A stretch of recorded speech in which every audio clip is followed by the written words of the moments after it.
Action കൗൺസിലുകൾക്ക് പിന്നാലെ UDFും ശക്തമായ രീതിയിൽ തന്നെ സമരരംഗത്തേക്ക് വരികയാണ്. ഈ പ്രഖ്യാപനം ടി സിദ്ദിഖ് MLA തന്നെയാണ് നടത്തിയത്. ടി സിദ്ദിഖ് MLA നമ്മോടൊപ്പം ചേരുകയാണ്.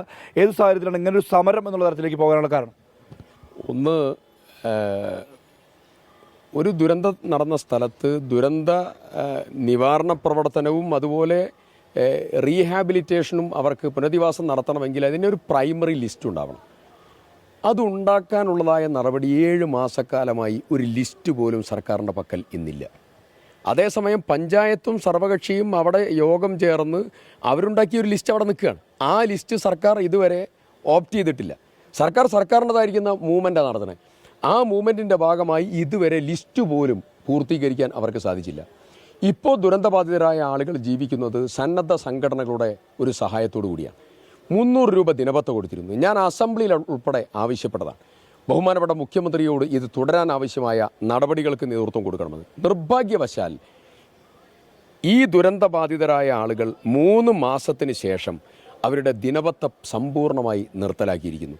ഇപ്പോൾ വാടക 6 മാസത്തെ സ്പോൺസർ ചെയ്തതായിരിക്കുന്ന പല സംഘടനകളും പിന്മാറുകയാണ്. അപ്പോൾ അവരടക്കം വാടക വരെ ബുദ്ധിമുട്ടാവുകയാണ്. ചിലർക്ക് KSEBയുടെ വാട്ടർ അതോറിറ്റിയുടെ ബില്ലടക്കം ചിലർക്ക് വരികയാണ്. അങ്ങനെ തുടങ്ങി ഇതുവരെ നിങ്ങൾ ആലോചിച്ച് നോക്കണം.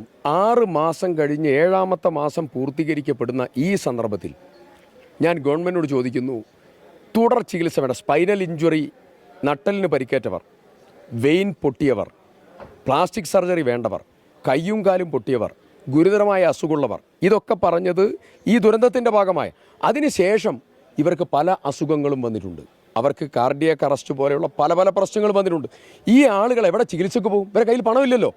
ഞാൻ നിരന്തരം പറഞ്ഞു, ബഹുമാനപ്പെട്ട മന്ത്രിമാരോട്, മുഖ്യമന്ത്രിയോട് ഒരു നടപടിയും സ്വീകരിച്ചില്ല. 27-ാം തീയതി വൈകുന്നേരം 3-3:30 ഞങ്ങൾ കളക്ട്രേറ്റ് പടിക്കൽ ഞങ്ങൾ ഇരിക്കും. രാപ്പകൽ സമരമാണ്. ആ സമരത്തിന് ശേഷം 28-ാം തീയതി കളക്ട്രേറ്റ് വളയൽ സമരമാണ്. ആ കളക്ട്രേറ്റ് വളയൽ സമരത്തിൽ UDFിൻ്റെ കനത്ത പ്രതിഷേധമായി അത് മാറും. അത് കഴിഞ്ഞാൽ പിന്നെ ഞങ്ങൾ ഏപ്രിൽ മാസം സെക്രട്ടേറിയറ്റ് പടിക്കലുള്ള സമരങ്ങളിലേക്ക് ഞങ്ങൾ പോകും. ഇതാണ് UDF നേതാക്കൾ വ്യക്തമാക്കുന്ന കാര്യം.